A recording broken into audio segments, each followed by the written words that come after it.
বেগুন কি সুন্দর বেগুন হয়েছে। ছোট্ট ছোট্ট গাছে, একদম ছোট্ট ছোট্ট গাছে বেগুন হয়েছে পুরো আগামাথা। আবার পাশাপাশি লাউ হয়েছে। এর ভিতরে আপনাকে একটু দেখাই, এই যে লাউ হয়েছে, পাশাপাশি বরবটি, সিম,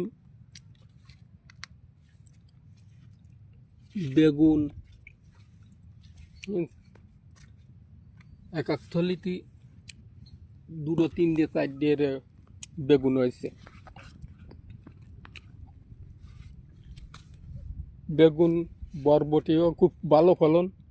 আপনারা যদি অনেকে কৃষক আছেন, আপনারা যদি চাষ করতে চান তাহলে একই বেড়িতে এরকম 2-3 পদের চাষ করা যায়,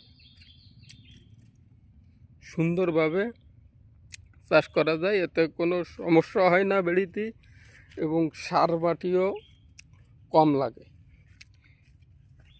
একটাই সার দিলি বেগুনিও পায়, লাউ গাছেও পায়, এবং লাউ গাছেও পাচ্ছে, সিম গাছেও পাচ্ছে, আবার বেগুন গাছেও পাচ্ছে।